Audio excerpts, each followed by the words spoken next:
हर साल फाल्गुन मास की पूर्णिमा के दिन होली मनाई जाती है।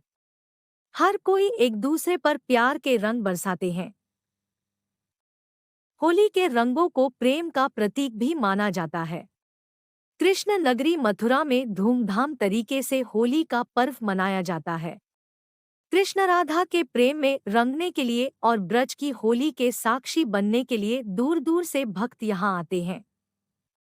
होली में भगवान नारायण और महादेव की भी पूजा का विधान है। धार्मिक मान्यताओं के मुताबिक माता पार्वती महादेव से विवाह के लिए कठिन तप कर रही थी। वहीं भगवान शिव भी अपनी तपस्या में लीन थे। शिवजी और मां गौरी के पुत्र के हाथों द्वारा ही राक्षस तारकासुर का वध निश्चित था। ऐसे में भोलेनाथ और माता का विवाह होना बहुत ही जरूरी था। तब इंद्र और अन्य देवताओं ने मिलकर कामदेव को शिवजी की तपस्या भंग करने के लिए भेजा। कामदेव ने शिवशंकर की तपस्या भंग करने के लिए उन पर पुष्पवाण छोड़ा दिया।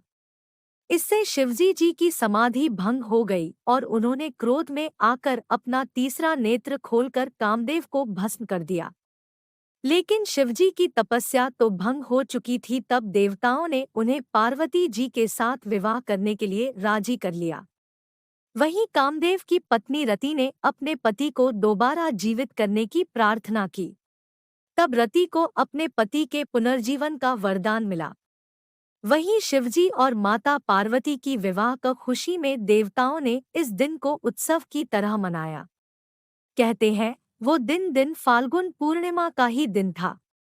भक्त प्रहलाद से जुड़ी है कथा। हिंदू धर्म के अनुसार होलिका दहन मुख्य रूप से भक्त प्रहलाद की याद में किया जाता है। भक्त प्रहलाद राक्षस कुल में जन्मे थे, परंतु वे भगवान नारायण के अनन्य भक्त थे। उनके पिता हिरण्यकश्यप को उनकी ईश्वर भक्ति अच्छी नहीं लगती थी, इसलिए हिरण्यकश्यप ने प्रहलाद को अनेकों प्रकार के जघन्य कष्ट दिए। उनकी बुआ होलिका, जिसको ऐसा वस्त्र वरदान में मिला हुआ था जिसको पहनकर आग में बैठने से उसे आग नहीं जला सकती थी। होलिका भक्त प्रहलाद को मारने के लिए वह वस्त्र पहनकर उन्हें गोद में लेकर आग में बैठ गई। भक्त प्रहलाद की विष्णु भक्ति के फलस्वरूप होलिका जल गई और प्रहलाद का बाल भी बाका नहीं हुआ। शक्ति पर भक्ति की जीत की खुशी में यह पर्व मनाया जाने लगा। साथ में रंगों का पर्व यह संदेश देता है कि काम, क्रोध, मद, मोह एवं लोभ रूपी दोषों को त्याग कर ईश्वर भक्ति में मन लगाना चाहिए। राधा कृष्ण से जुड़ी कथा। मान्यताओं के मुताबिक भगवान कृष्ण का रंग सांवला था और राधा रानी गोरी थी। इस बात को लेकर अक्सर कान्हा अपनी मैया यशोदा से शिकायत करते थे कि वह क्यों नहीं गोरे हैं। इसके बाद एक दिन यशोदा जी ने भगवान कृष्ण को कहा कि जो तुम्हारा रंग है उसी रंग को राधा के चेहरे पर भी लगा दो, फिर तुम दोनों का रंग एक जैसा हो जाएगा। फिर क्या था, कृष्ण अपनी मित्र मंडली ग्वालों के साथ राधा को रंगने के लिए उनके पास पहुंच गए।